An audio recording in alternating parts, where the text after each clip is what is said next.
Salam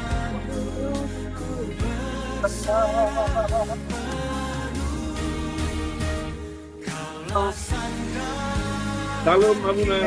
Salam. Shalom Abuna, Abuna.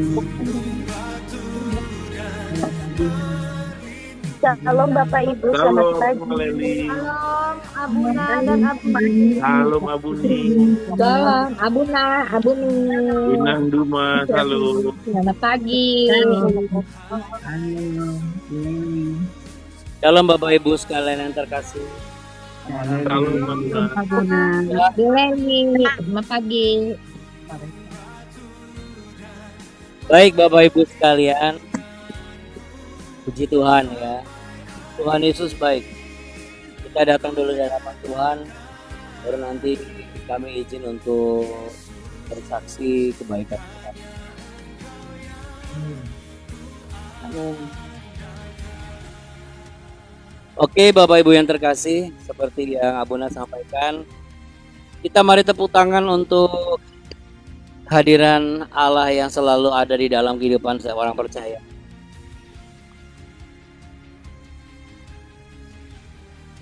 Baik, terima kasih Tuhan Yesus.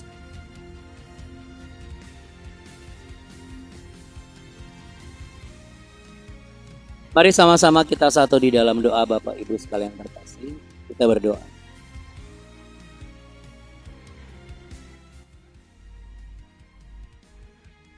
Segala puji syukur hormat kami naikkan hanya di dalam nama Yesus Kristus Tuhan Allah kami yang hidup. Engkau Allah yang heran, Allah yang besar, Allah yang mulia. Setiap firman-firman-Mu nyata dan sempurna. Doa orang benar besar kuasanya dan nyata ketika didoakan dengan cara yang benar. Dan dengan kehidupan yang benar seturut dengan kehendak Bapa di sorga. Ajarilah kami selalu untuk boleh dapat berkhidmat dan mengandalkan Engkau di atas segalanya. Ketika kami mengalami pergumulan dan juga tantangan dalam hidup ini, roh kami menyala-nyala, mampu mengalahkan segala keraguan di pikiran kami dan hati kami. Terima kasih Tuhan Yesus. Di balik setiap hal dan peristiwa yang kami alami, selalu ada kemuliaan Tuhan yang Tuhan nyatakan untuk kami boleh beracara dengan semua hal, sehingga kami memuji menyembah Tuhan, kami memuliakan Tuhan, sama sebagaimana kalau kami hadir dan datang menyapa-Mu di pagi hari ini. Bapa kami yang ada di dalam sorga, dikuduskanlah nama-Mu, datanglah kerajaan-Mu dan jadilah kehendak-Mu di bumi seperti di surga. Berikanlah kami pada hari ini makanan kami yang secukupnya, dan ampunilah kami akan kesalahan kami seperti kami juga mengampuni orang yang bersalah kepada kami. Dan janganlah membawa kami ke dalam pencobaan, tetapi lepaskanlah kami daripada yang jahat. Karena Engkau yang punya kerajaan, kuasa dan kemuliaan kekal sampai selama-lamanya. Mari yang percaya dan beriman, Tuhan Yesus hadir, sama-sama katakan amin. Ya, puji Tuhan, kita beri tepuk tangan yang meriah. Sambil menunggu beberapa rekan kita yang masih akan bergabung, kita yang sudah bergabung langsung menyiapkan diri untuk memuji dan menyembah Tuhan. Bapak Ibu sekalian yang terkasih, tadi malam pujian ini kami naikkan tepat jam 9:30. Sebelum jam 10 akhirnya jam 10 kurang seperempat akhirnya kami naikkan doa profetik perlindungan ilahi ya, yang semalam, yang kemarin Abuna kirim ya. Dan terima kasih bagi Bapak Ibu yang sepakat dengan kami di tempat masing-masing sudah berdoa. Dan biarlah pujian ini juga bisa menjadi berkat bagi kita semua.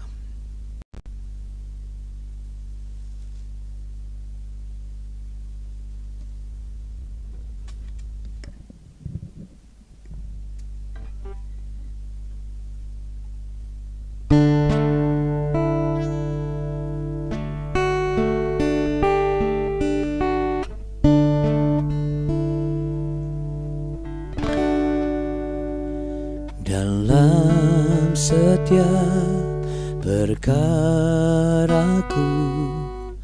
ku temukan Kau setia, dengan Tuhan memegang hidupku, menopangku.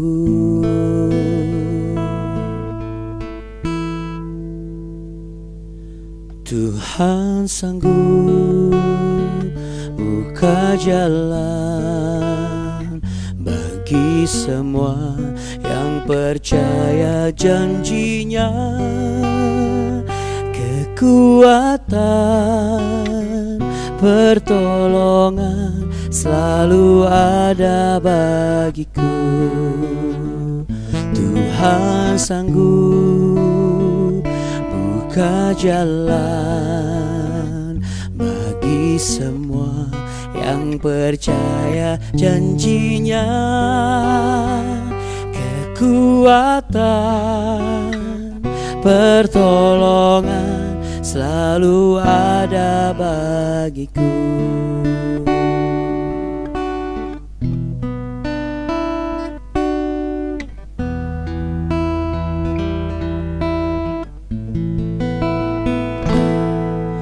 Dalam setiap perkaraku ku temukan Kau setia, tangan Tuhan memegang hidupku, menopangku. Tuhan sanggup buka jalan bagi semua yang percaya janjinya. Kekuatan, pertolongan selalu ada bagiku.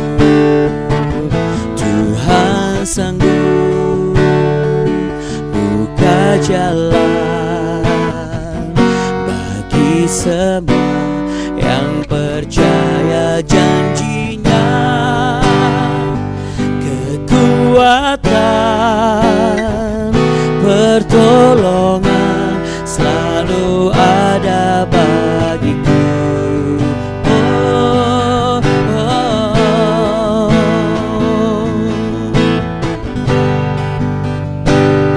Ketika Kau berfirman, maka semuanya jadi. Bagi orang yang percaya, pertolongan Tuhan itu nyata sempurna. Ketika orang percaya boleh datang di hadapan Tuhan, berserah penuh di hadapan tahta kasih karunia-Mu, Kau akan menguji anak-anak manusia sejauh mana kami setia. Karena Engkau tidak mau kami sebagai anak-anak-Mu, sebagai orang percaya yang gampangan. Ketika jalan itu sulit dan terjal, kami boleh melihat kemuliaan Tuhan semakin tinggi kami raih, kami gapai. Terpujilah Engkau ya Tuhan Yesus. Engkau sanggup dan Engkau membuat kami sanggup menanggung segala hal dalam kehidupan kami. Tuhan sanggup buka jalan bagi semua yang percaya janjinya. Kekuatan, pertolongan selalu ada bagiku. Tuhan sanggup buka jalan bagi semua yang percaya janjinya. Kekuatan, pertolongan selalu ada bagiku. Kekuatan, pertolongan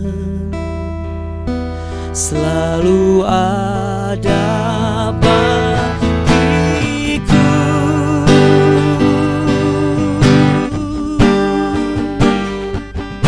Tuhan sanggup.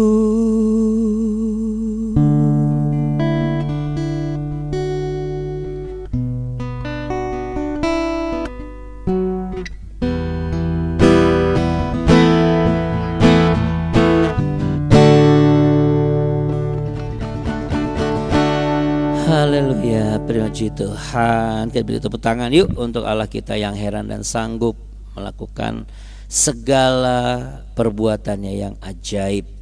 Oke Bapak Ibu yang terkasih, di antara sekian banyak Tuhan, di antara sekian banyak yang menjadi Allah bagi manusia, satu-satunya dialah Allah yang Maha Pengasih, Maha Penyayang, Maha Sempurna, Maha Dahsyat, dan memiliki nama di atas segala nama, yaitu Yesus Kristus Tuhan. Amin Bapak Ibu sekalian.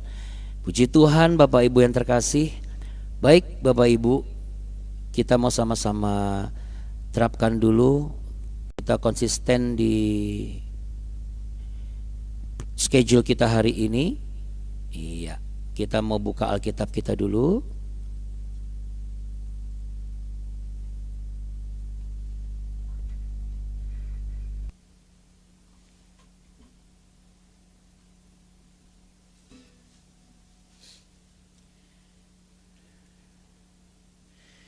Ya Bapak Ibu yang terkasih, keilahian kuasa Allah dan keunikan yang selalu kita alami di Be Worshipper renungan harian ini adalah selalu updated ya Bapak Ibu. Padahal tidak diatur, tidak dikehendaki oleh rencana saya sebagai manusia. Tetapi setiap firman Tuhan yang ada itu selalu pas ya. Jadi Bapak Ibu sekalian, orang yang gak sanggup pasti akan begini, kayak kalau gak sanggup dan gak siap, wah ini nyindir saya nih gitu ya. Tapi puji Tuhan, Abuna dan Abuni melihat semua orang yang dibentuk Tuhan matang di renungan harian Be Worshipper ini pribadi-pribadi yang siap ya. Artinya ketika ada tema, ketika ada sesuatu yang disampaikan, udah gak ada lagi yang merasa tersinggung Bapak Ibu. Itu artinya Bapak Ibu sudah mengalami kedewasaan rohani. Terpujilah Tuhan ya. Oke Bapak Ibu yang terkasih, kita akan baca dari 1 Tawarikh pasal 15. Kita baca dari ayat yang ke-28. Sebelum nanti kita akan akhiri di ayat yang ke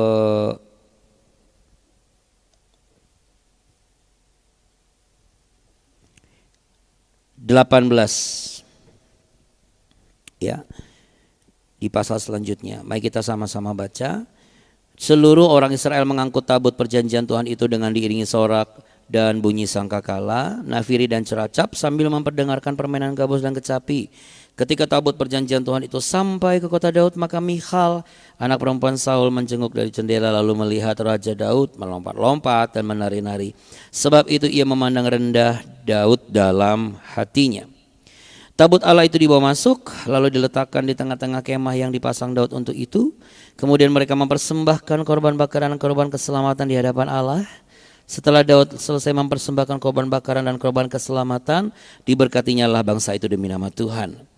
Lalu dibagikannya kepada setiap orang Israel, baik laki-laki maupun perempuan, kepada masing-masing sekeping roti, sekerat daging dan sepotong kue kismis.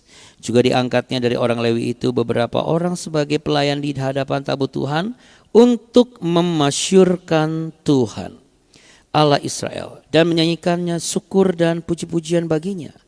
Kepala ialah Asaf dan sebagai orang kedua ialah Zakaria, lalu Yeiel, Semiramot, Yehiel, Matika, Eliab, Benaya, Obed Edom dan Yeiel yang harus memainkan gambus dan kecapi, sedang Asaf harus memainkan ceracap. Dan Benaya serta Yahaziel, imam itu selalu harus meniup nafiri di hadapan tabut perjanjian Allah itu. Ya, kita lanjut ya. Ini hanya mengulas kemarin maksud Abuna. Nyanyian puji-pujian Daud. Kemudian pada hari itu juga maka Daud untuk pertama kali menyuruh Asaf dan saudara sepuaknya menyanyikan syukur bagi Tuhan. Bersyukurlah kepada Tuhan, panggillah namanya, perkenalkanlah perbuatannya di antara bangsa-bangsa. Bernyanyilah baginya, bermazmurlah baginya. Percakapkanlah segala perbuatannya yang ajaib, bermegahlah di dalam namanya yang kudus. Biarlah bersuka hati orang-orang yang mencari Tuhan. Carilah Tuhan dan kekuatannya. Carilah wajahnya selalu. Ingatlah perbuatan-perbuatan ajaib yang dilakukannya, mujizat-mujizatnya dan penghukuman-penghukuman yang diucapkannya. Hai anak cucu Israel, hambanya, hai anak-anak Yakub, orang-orang pilihannya. Dialah Tuhan Allah kita, di seluruh bumi berlaku penghukumannya. Ia ingat untuk selama-lamanya akan perjanjiannya, akan firman yang diperintahkannya kepada 1000 angkatan yang diikatnya dengan Abraham, dan akan sumpahnya kepada Ishak. Diadakannya bagi Yakub menjadi ketetapan, bagi Israel menjadi perjanjian kekal. Firman-Nya, kepadamu akan kuberi tanah Kanaan sebagai milik pusaka yang ditentukan bagimu. Baik. Yang sepakat boleh katakan amin. Ya, Bapak Ibu sekalian terkasih, dipandang rendah, kita mau mulai di sana dulu ya Bapak Ibu sekalian. Sikap atau perilaku memandang rendah itu adalah perilaku yang sudah ada dari zaman dulu, dan itu bisa terjadi di kehidupan bukan hanya kita sebagai penderita atau yang dipandang rendah, tetapi kita pun juga bisa berpotensi sebagai pribadi yang memandang rendah. Ya, kalau dalam hal ini Michal itu memandang rendah Daud. Ya, siapa itu Michal? Di sini memang tidak dijelaskan lagi, tapi puji Tuhan melalui renungan harian Be Worshipper ini Tuhan tuntun dan Roh Kudus juga beri khidmat sehingga kita sudah melewati pembahasan ini sebenarnya di episode BW yang lalu-lalu ya, tahun lalu tepatnya kita membahas di 2 Samuel pasal 6 ya, ayat 4 sampai 16. Bagaimana di sana kalau kita baca dari mulai 14 sampai 16 tertulis di sana Daud menari-nari di hadapan Tuhan dengan sekuat tenaga. Ya, dijelaskan di situ lebih rinci. Bagaimana sekuat tenaganya? Yang pertama, ia berbaju efod dari kain lenan. Lalu kemudian yang kedua, Daud dan seluruh orang Israel itu sama-sama ngangkut tabut Tuhan. Nah, ketika ngangkut tabut Tuhan itu diiringi dengan sorak-sorai dan bunyi sangkakala. Lalu berikutnya lagi ketika tabut Tuhan itu sampai di kota Daud, seharusnya ya, Michal sebagai anak perempuan Saul ya, yang ibaratnya Michal binti Saul ini adalah istri dari Daud juga gitu. Tetapi justru di dalam hati dia menyimpan sebuah sikap merendahkan gitu. Ya. Atau mungkin dia hanya bicara dengan dayang-dayangnya barangkali. Tetapi lama-lama kalau di 2 Samuel dia ngomong langsung sama Daud. Ah, ini suami saya kok. Langsung dia bilang, kamu nih raja Israel, raja umat pilihan Allah, masa kamu bikin diri kamu nih ibaratnya telanjang gitu loh di mata budak-budak perempuan. Nah, jadi ini ada satu tendensi kecemburuan ya Bapak Ibu yang menutup mata hatinya, ya hati nuraninya. Kamu ini terhormat, saya terhormat. Kayak gak punya terasa malu kamu ini. Tapi Daud menjawab apa? Di hadapan Tuhan, di ayat 21. Di hadapan Tuhan, Tuhan sudah milih saya.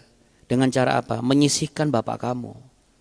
Artinya apa? Ia memisahkan kamu dari bapamu untuk menunjuk saya sebagai suamimu dan sebagai raja atas Israel. Jadi kalau saya mau nari, saya tuh di hadapan Tuhan saya nari. Kalau saya cuma berpakaian seperti ini, gak pakai pakaian kebesaran saya, ini semata-mata karena saya mau menunjukkan bahwa betapa hinanya saya ini. Kamu memandang saya rendah, tetapi saya percaya apa yang kamu pandang tidak sama seperti yang Tuhan pandang. Karena kamu memandang dari sisi sebagai seorang istri. Kamu memandang saya rendah karena disamakan dengan budak-budak perempuan yang kamu ngomong itu tuh di ayat yang ke-22. Tapi bersama orang-orang yang kamu rendahkan itu saya dihormati. Ya. Jadi Daud menanggalkan baju kebesarannya. Makanya dengan menanggalkan baju kebesarannya, dia bisa bersyukur kepada Tuhan. Di ayat yang ke-8, dia bisa dengan tidak malu-malu, ayo panggil nama Tuhan. Ayo tunjukkan perbuatan kamu. artinya kehidupan kamu. Kalau kita masuk di ayat yang ke-8 di 1 Tawari pasal 16, ya. Kalau kamu bernyanyi, bernyanyi bagi Tuhan. Bermazmur, bermazmur bagi Tuhan. Kalau ngomong, gak usah ngomong yang lain. Tapi ngomong tuh perbuatan-perbuatan Tuhan yang ajaib. Nah, jadi Bapak Ibu yang terkasih, peristiwa direndahkannya Daud ini juga dialami juga untuk selanjutnya dialami oleh siapa? Oleh Tuhan Yesus. Ingat peristiwa di Bukit Persipais atau Pendorong, ketika Tuhan Yesus membuka kitab Yesaya, dia mengatakan bahwa roh Tuhan ada padaku. Lalu kemudian mereka bilang, emang dia siapa ini? Dia kan anak tukang kayu. Lagi pula dia berasal dari kota Nazaret kan. Emang ada yang bagus dari Nazaret? Bilang gitu. Karena memang pada zaman itu terkenal tidak ada yang bagus yang muncul dari kota Nazaret. Sehingga Yesus itu mau didorong di atas bukit. Tetapi dia bisa lolos karena apa? Karena dia adalah Allah. Tidak ada manusia dan cara dunia yang bisa menjatuhkannya. Kalaupun Yesus harus mati, itu bukan karena dunia yang menjatuhkannya, tapi karena memang itu adalah peristiwa dan momen dan waktu yang memang sudah ditentukan Allah setelah semuanya tergenapi. Ya. Jadi Bapak Ibu yang terkasih, apa yang dilakukan oleh Daud ini mengandung kebenaran yang luar biasa. Kok kebenaran yang luar biasa? Ya, kita tidak bisa mengartikan secara harfiah Bapak Ibu. Jangan artikan bahwa dengan begini saya boleh nih nari-nari di diskotik sama nyanyi-nyanyi di karaoke sama staf-staf perempuan saya. Itu cari perkara namanya. Ya, mohon izin, nggak boleh itu. Karena dalam konteks di sini adalah bicara mengenai kejujuran kehidupan orang Kristen yang sudah percaya di dalam nama Yesus Kristus. Jadi kalau orang percaya mau masuk nih ke dalam gereja misalnya, atau mau masuk ke renungan harian Be Worshipper ini aja, dia harus menanggalkan keakuan. Jadi ketika Daud itu menanggalkan baju kebesaran dan dia pakai baju efod, itu bicara mengenai apa? Dia tanggalkan apa yang menjadi identitas aku manusianya yang secara jasmani, lalu dia datang di hadapan Tuhan. Supaya apa? Supaya kalau dia bermazmur bagi Tuhan. Karena banyak orang ke gereja bermazmur untuk diri sendiri. Kok gitu Abuna? Berapa banyak di antara kita membutuhkan dan mengharapkan musiknya bagus nih. Kenapa? Karena yang dibutuhkan itu adalah ini. Diri saya sendiri harus bersukacita gitu. Padahal saudara, bayangkan dalam zaman dulu aja, ceracap apa semua itu kan alat-alat tradisional Bapak Ibu. Ya, tapi kita sedang bicara dalam konteks perjalanan zaman ke zaman apapun itu. Yang terpenting adalah kembali bagaimana kita bisa memuji menyembah Tuhan. Kalau konsep pemujian dan penyembahan itu tidak didasari oleh penanggalan keakuan. Makanya kalau ikut Yesus itu kan apa? Sangkal dirimu. Pikul salib dan ikuti aku. Jadi kalau misalnya kita mau ibadah, kalau kita mau mengikuti jalan Tuhan, ayo kita juga harus jujur. Bagaimana kita bisa menanggalkan semua dan kita tidak mengandalkan apa yang ada di depan mata kita atau di telinga kita. Nyanyian dan tarian itu bukan hanya sekadar syair, melodi dan juga gerakan-gerakan yang secara teatrikal itu benar-benar indah di mata manusia. Tetapi Bapak Ibu sekalian, pujian, penyembahan, mazmur itu bisa kita naikkan setiap hari mulai dari bangun tidur sampai kembali lagi tidur. Itulah sebabnya Abuna dari kali pertama kita ketemu selalu Abuna ngomong, sudah belum punya kehidupan saat teduh pribadi? Paling mudah adalah angkat doa pagi hari di setiap pagi dan nyatakan doa malam hari di setiap malam. Sampai sekarang puji Tuhan tidak ada rasa bosan.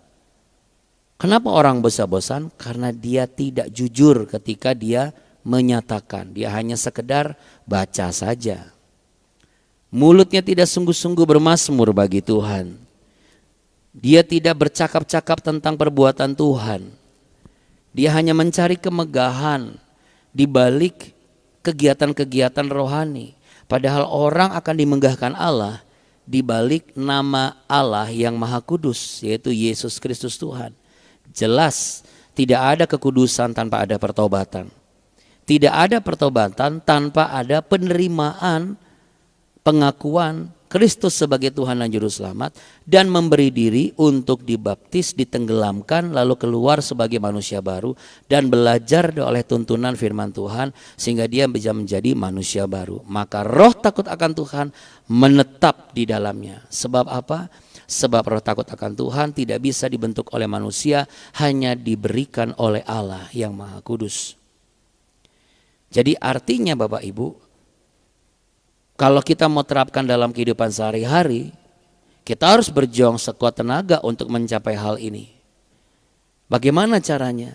Mulai dari diri kita sendiri sebagai orang tua, lalu kita terapkan kepada anak-anak kita. Ya, Bapak Ibu sekalian harus belajar tega untuk membangunkan dan mengedukasi dan mendidik dan menuntun anak-anak. Jangan lupa berdoa. Jangan memaklumkan terus. Jangan mengiyakan ya sudahlah nggak apa-apa. Ya sudahlah nggak apa-apa. Nanti pada saatnya tiba ketika anak kita lagi ada masalah atau Anda ada masalah, Anda kembali protes. Kamu sih nggak pernah berdoa. Padahal kita sendiri nggak pernah mengedukasi dengan keras. Memang keras didikan itu. Tetapi kekerasan itu tidak menghasilkan sebuah kehancuran. Sama seperti kita bikin donat aja. Saya pernah waktu itu praktek adonan donat, ternyata harus dibanting-banting di atas meja.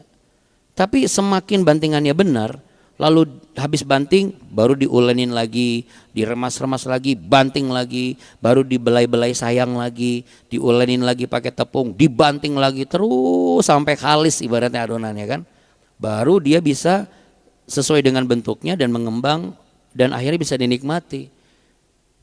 Demikian juga kehidupan kita dalam mendidik suami, istri, anak-anak, pengerja, staf karyawan di kantor. Ada masanya kita harus banting mereka dalam konteks bukan banting fisik. Juga bukan membunuh karakter mereka dengan memperkatakan sesuatu yang membunuh kepercayaan diri mereka, enggak. Tetapi hajar mereka dengan kedisiplinan. Hajar mereka dengan sebuah ketegasan. Sehingga di balik itu akan membentuk karakter yang sesungguhnya. Yang palsu dihancurkan, yang asli dimunculkan. Kenapa? Karena mereka akan ketemu bentuknya nanti, bukan sekarang. Karena tidak ada yang instan di dalam kehidupan ini. Makanya Bapak Ibu yang terkasih, kami ketika mengizinkan menggunakan aplikasi ini apa segala macam silakan. Tapi kami juga memberikan sebuah pemahaman bahwa ini bukan mengganti, tapi yang namanya Manual Book Bible harus tetap menjadi pedoman utama di dalam kehidupan orang percaya. Ya, Bapak Ibu yang terkasih, semua orang Kristen harus punya Alkitab dan membuka Alkitab. Jadi Bapak Ibu sekalian, ini adalah bentuk penanggalan keakuan. Selama, artinya kesimpulannya gini, selama kita belum bisa menanggalkan keakuan. Emang saya udah begini Abuna, saya kan baru ketemu Abuna sekarang. Apa hak Abuna mengubah saya? Oh, saya tidak bermaksud mengubah Bapak Ibu. Tetapi kalau saya pun juga tidak mau menanggalkan keakuan saya, jangankan pendeta. Mungkin Tuhan juga gak bisa mengubah saya. Karena apa? Karena saya bersikeras kok. Saya gak mau buang baju saya ini. Padahal ada baju baru yang Tuhan mau kasih. Akhirnya apa yang diingat bukan perbuatan-perbuatan Tuhan yang ajaib. Bukan mujizat-mujizat Tuhan yang luar biasa. Termasuk penghukuman-penghukuman Tuhan yang dahsyat. Orang yang masih mau mengenakan keakuan, itu cuma yang diingat kebaikan Tuhan, tapi penghukumannya gak usah diingat lagi. Kenapa? Dia takut bertobat Bapak Ibu. Hari-hari ini ada banyak orang bukan takut sama Tuhan, tapi takut bertobat. Kenapa? Kalau saya nanti bertobat, saya nggak bisa lagi melakukan apa yang saya suka. Jadi Bapak Ibu yang terkasih, Allah sungguh menerima setiap orang yang mau datang ke hadapan Tuhan. Betul, Yesus Kristus mengatakan demikian. Tetapi tanpa kekudusan kita tidak akan layak di hadapan Allah. Karena semua orang hanya mengharapkan mujizatnya. Padahal karya penebusan kayu salib itulah yang paling utama. Di balik karya penebusan dosa yang di kayu salib itulah ada bonus-bonus, mujizat kesembuhan, mujizat ilahi dan lain-lainnya. Di balik kehidupan kita yang benar-benar berserah penuh kepada Tuhan dan kita mau dianggap gila, dipandang rendah sama manusia lain dan juga dunia, tetapi ada peristiwa-peristiwa ilahi yang mengikutinya. Sekalipun yang memandang rendah itu mungkin suami kita, ngapain sih bangun pagi-pagi, atau istri kita, berisik aja lu tiap pagi, ya. Dulu juga belum ketemu Abuna, ini contoh ya. Lu gak pernah bangun-bangun sepagi ini gitu ya Bapak Ibu. Tapi apapun itu Bapak Ibu yang terkasih, Abunda dan Abuni mengatakan, jikalau itu tuntunan Roh Kudus, jangan lepaskan. Karena apa? Karena disitulah nanti Bapak Ibu akan melihat bagaimana tangan Tuhan sendiri yang berlubang paku itu membentuk karakter kita. Sehingga kita menjadi pribadi yang tangguh dan kita benar-benar dihormati oleh para malaikat. Karena orang-orang yang memandang rendah beribadah kepada Tuhan, malaikat tidak pernah memandang rendah. Bahkan Tuhan pun tidak pernah memandang rendah. Kenapa? Orang tercatat kok. Umat yang takut akan Tuhan adalah umat yang disenanginya. Baik Mazmur juga mencatat itu, Yesaya pun juga mencatat itu. Jadi Bapak Ibu, kalau kita mau melakukan sesuatu seturut dan kehendak Tuhan, lakukan. Sama sebagaimana ketika peristiwa tadi malam atau kemarin kami mengalami bencana yang juga sama dengan saudara-saudari kami yang lain. Kami berdoa. Bahkan ada satu pembicaraan yang baik ya, yang sehat. Bagaimana Abu ini juga menyampaikan, tapi ini rencana Tuhan Pak. Kita memang jarang untuk bisa mengalami banjir ini, bahkan hampir gak pernah sebenarnya. Ini baru kali pertama kami mengalami ini. Satu hal yang gak mungkin gitu. Kok bisa terjadi ya? Gitu. Tapi kami puji Tuhan tidak terjebak dalam menyalahkan satu pihak tertentu atau yang lain. Apa yang kami pikirkan? Satu, Abu ini bilang begini, tapi ini mungkin, ini pasti rencana Tuhan. Bagaimanapun kita harus belajar menerima. Oh kenapa? Apa yang kamu dapat? Beliau bilang, karena dengan begini tukang sapu, tukang ijuk, sedok-sedok air jadi laku. Iya ya. Iya, terus kemudian banyak toko-toko kelontong yang awalnya sepi jadi laku. Alat-alat rumah tangga jadi laku. Ya, karena semua butuh alat pembersih manual untuk bisa membersihkan lumpur dan lain sebagainya. Bahkan termasuk mungkin alat-alat elektronik. Hal-hal yang mungkin mereka akan pikir, aduh jarang nih. Orang akan beli ini dan butuh ini. Tetapi tiba-tiba satu hari itu Tuhan berikan mujizat. Dan yang kedua, saya pun juga mendapat sebuah impresi dari Roh Kudus. Setiap orang diajarkan untuk tidak menjadi individualis. Artinya apa saudara? Kita diajarkan bagaimana kita punya rasa empati. Bagaimana kita ketika kita mengalami ini, kita juga bisa, oh seperti ini ya saudara-saudari kita yang mungkin lebih parah juga dari kita. Ya, itu semua misteri ilahi. Tetapi apa yang harus kita lakukan? Kita berdoa buat mereka. Kita berdoa supaya mereka diberi kekuatan. Bukan berarti kita hanya nerima saja, tetapi ada satu kesempatan juga kita boleh jikalau engkau berkenan. Ya. Dan yang luar biasa Bapak Ibu yang terkasih, cara Tuhan iya dan amin. Ya. Bukan berarti Tuhan sayang kepada kami, tidak sayang kepada yang lain. Saya mau katakan di sini, Tuhan Yesus sayang dan mengasihi semua orang. Jikalau saudara yang saat ini masih mengalami bencana, percayalah kepada Tuhan, angkat doa dan pujian dan belajarlah untuk bisa menyelami apa yang Tuhan izinkan. Memang ini sulit. Ini tidak bisa. Tidak gampang maksud saya. Saya pun hampir merasa demikian. Apalagi ketika saya mendapatkan impresi lalu saya tulis doa seperti itu, otak saya berkecamuk Bapak Ibu. Ini mungkin gak nih, gimana nanti kalau misalnya kamu kirim doa ini ternyata banjirnya makin gede. Mau ngomong apa kamu? Tapi Bapak Ibu, bukankah itu sama dengan ketika kita mendoakan orang sakit? Apakah harus langsung sembuh? Karena banyaknya pada kenyataannya ketika kita mendoakan orang sakit ada juga yang tidak langsung sembuh. Tiba-tiba memang dipanggil Tuhan. Kenapa? Karena kita lupa Bapak Ibu. Kita selalu mencari kemegahan di balik pengertian kita sendiri dengan kendaraannya adalah nama Tuhan.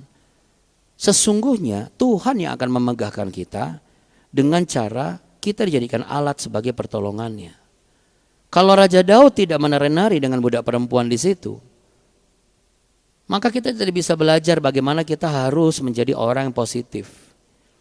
Kita harus belajar tidak terjebak dengan pemikiran kita sendiri. Mikal ini kan terjebak dengan pemikiran sendiri. Sama Bapak Ibu, seringkali kalau ada masalah dan musibah kita terjebak dengan pemikiran sendiri. Tuhan gak sayang sama saya, Tuhan benci sama saya. Atau kita merasa minder, aduh dosa saya besar banget nih kayaknya, saya sampai kena musibah. Bapak Ibu sekalian, itu semua hujatan dan intimidasi dari si jahat. Saya mau katakan dalam nama Tuhan Yesus, kita harus belajar menengking itu semua.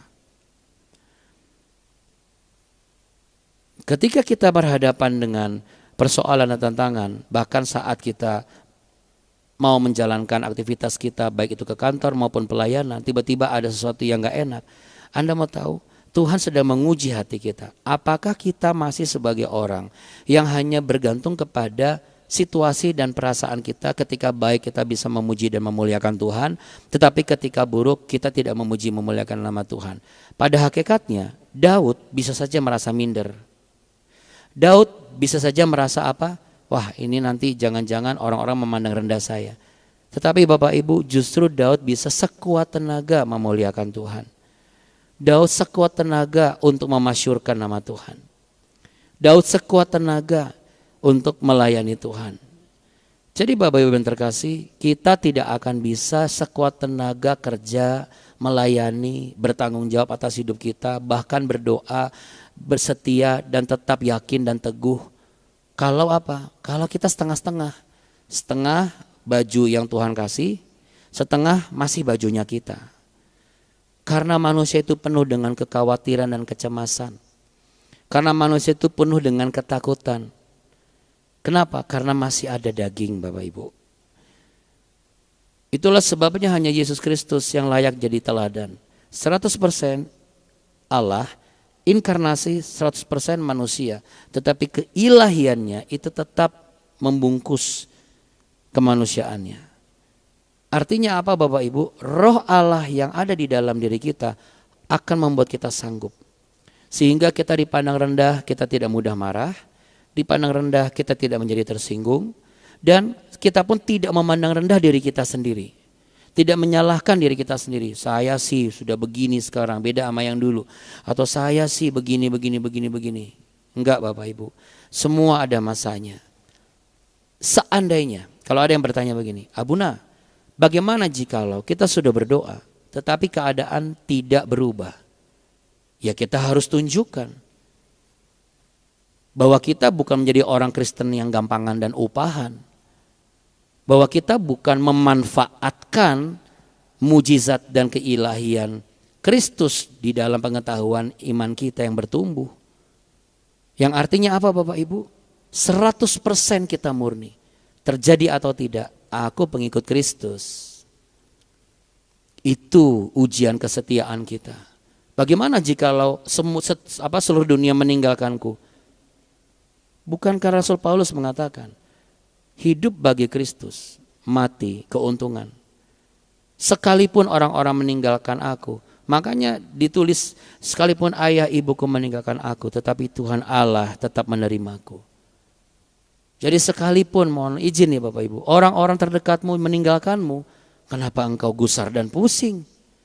Kenapa engkau harus kenapa engkau harus ikut-ikutan sampai coba semua ini, coba semua itu? Seakan-akan Tuhan di sini beda sama Tuhan di sana. Tuhan di pendeta ini beda sama Tuhan di pendeta sana. Tuhan di gereja ini beda sama Tuhan di gereja sana. Makanya Bapak Ibu, kalau kita semua sehat dalam pengajaran, saya sangat yakin kita semua akan diberikan nurani dan kita bisa menilai ini gereja, benar gereja yang mengajar saya takut akan Tuhan enggak? Yang membuat saya ingat bahwa saya harus bertobat enggak?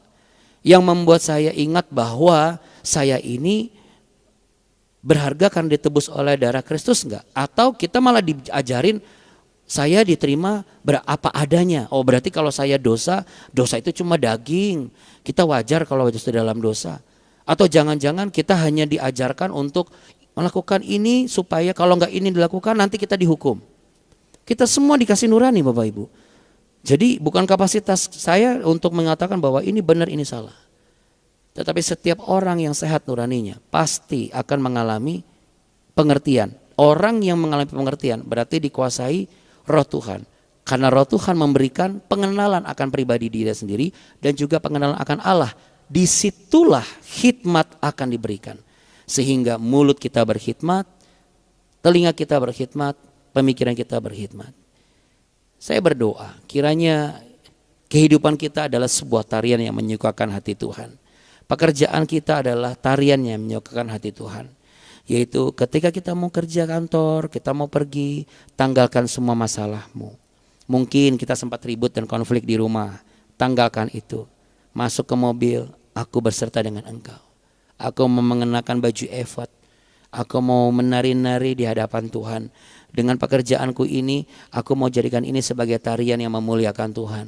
Sekalipun capek, tanggung jawab sebagai suami, istri, pimpinan perusahaan, staf, orang suruhan di kantor pun, bagiku gak masalah. Dipandang rendah manusia, gak masalah. Yang penting engkau tidak memandang aku rendah. Mari kita sama-sama berdoa. Letakkan tangan di dada, saya berdoa. Roh pengertian hikmat ada padamu. Damai sejahtera Kristus tinggal menetap di dalam hatimu. Pergilah dan nyatakanlah kemuliaan Tuhan di balik setiap peristiwa yang kau alami. Ceritakan perbuatannya yang ajaib. Damai sejahtera Kristus akan menjadi damai sejahteramu juga di dalam kehidupanmu hari lepas hari. Apapun keadaanmu hari-hari ini, ingat engkau memiliki Tuhan Yesus. Engkau cukup datang kepada Tuhan dan berseru minta kekuatan ketika engkau merasa lemah dan sakit. Ketika engkau merasa tidak berdaya dan hilang harapan. Ketika engkau merasa tidak ada jalan. Engkau cukup datang bersimpuh. Tanggalkan kemarahanmu. Tanggalkan keegoisanmu. Tanggalkan segala rasa mindermu. Tanggalkan ketakutan kekhawatiranmu. Tanggalkan segala perasaan lemah dalam dirimu. Jangan jadikan itu sebagai baju kebesaran kita. Tetapi mulai kenakan jubah kekudusan. Mulai kenakan pengakuan akan diri. Bahwa diri ini begitu hina. Mau datang kepada Allah yang mulia. Dan bersyukur Allah yang mulia itu rela menjadi hina sama seperti kita. Agar kita yang hina ini dapat diterima dan dapat menerimanya. Namun terpujilah Allah oleh darahnya yang kudus. Semuanya itu ditebus. Jadi hari ini saya mau perkatakan apapun keadaanmu Tuhan Yesus sudah menebusmu. Dan itu lunas. Mujizat ilahi tetap berlaku bagi orang yang percaya. Tuhan memberkatimu dengan kemasyuran, keturunan, kelimpahan, keadilan, kemakmuran. Tuhan menyinarimu dengan wajahnya dan memberimu kasih karunia. Tuhan menghadapkan wajahnya kepadamu. Untuk itu pandang wajah Yesus selalu.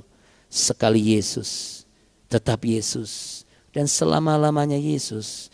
Tidak ada yang berharga selain Yesus Kristus. Dalam nama Tuhan Yesus Kristus. Mari sama-sama katakan amin. Jadi Bapak Ibu, Abu dan Abuni mengucapkan terima kasih. Tepat jam 3 kami bangun, kami turun ke bawah, kami berdoa masing-masing, kami turun ke bawah, lalu kami keluar, sudah kering. Nanti saya mohon izin, saya akan share fotonya ya. Oh ya, sebelum berpisah, saya ingin kita berdoa dulu sekali lagi. Kita juga tidak boleh, bersyukur kita kering, tapi kita lupa bahwa masih ada saudara-saudari kita yang mengalami bencana. Mari Bapak Ibu kita satu dalam doa sekali lagi. Bagi yang mau pamit silahkan gak apa-apa. Bagi yang masih bisa bertahan boleh kita berdoa sama-sama.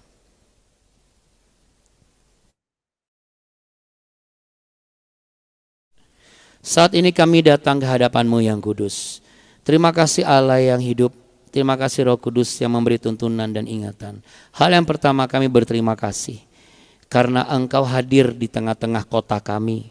Engkau hadir di tengah-tengah pemerintah kami melalui para petugas, para pejabat pemerintah, pimpinan-pimpinan daerah yang merespon bencana dan musibah ini melalui pemberitaan yang sehat dan tetangga-tetangga yang solid, bahu-membahu saling membantu, saling memperhatikan.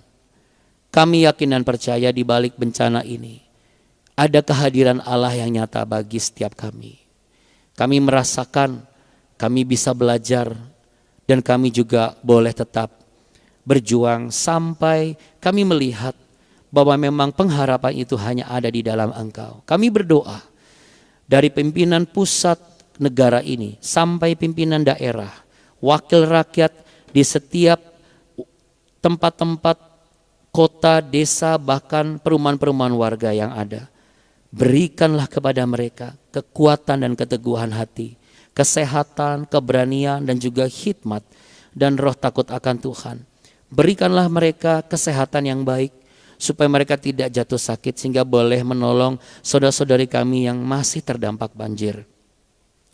Tuhan, kami mau perkatakan dengan doa profetik perlindungan ilahi itu. Kami mau perkatakan hari ini, kami mau perkatakan besok di tempat kami masing-masing. Bukan hanya untuk mendoakan kami saja, tetapi untuk mendoakan semua yang sedang terdampak hari-hari ini. Saudara-saudari kami yang sedang terdampak, Engkau yang memiliki alam semesta ini, bahwa di bawah naungan sayap-Mu ada perlindungan, dan di dalam nama Yesus Kristus Engkau akan memberikan pertolongan, sehingga setiap saudara-saudari kami yang terdampak, mereka tidak akan mengalami kekurangan. Sekalipun mereka masih belum mendapat pertolongan yang layak, mereka tetap teguh dan berpengharapan. Mereka Tuhan pelihara dengan cara Tuhan, biar mereka boleh melihat mujizat itu masih ada. Dan masih ada Allah yang hidup, yang mempercayakan segala sesuatu di sekitar mereka untuk mendukung kehidupan mereka. Terima kasih ya Tuhan, damai sejahtera-Mu, sukacita yang daripadamu, itu yang kami harapkan tetap ada di dalam mereka. Siapapun mereka, mereka adalah saudara-saudari kami. Di seluruh pelosok baik tanah air maupun di seluruh bagian dunia yang sedang mengalami musibah dan bencana. Dalam nama Tuhan Yesus Kristus, terima kasih untuk kekuatan dan kuasa-Mu yang Kau nyatakan, kami bersukacita. Dalam nama Tuhan Yesus Kristus, haleluya, amin. Terima kasih Bapak Ibu sudah sepakat dalam doa ini. Tuhan Yesus memberkati. Amin. Amin. Terima Terima kasih Abuni, Bapak Ibu semua. Tuhan Yesus memberkati kita semua. Amin. Terima kasih benar-benar. Bapak Ibu sekalian.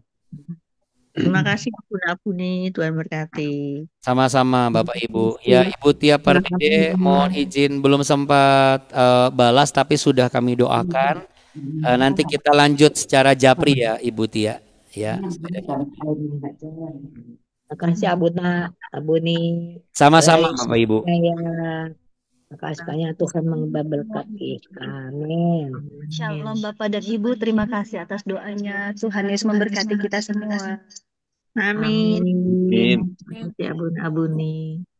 Baik Bapak Ibu sekalian, tetap semangat, sukacita dalam Kristus. Tuhan Yesus memberkati. Sampai ketemu besok ya. Shalom. Terima kasih semuanya. Abuna. Ya.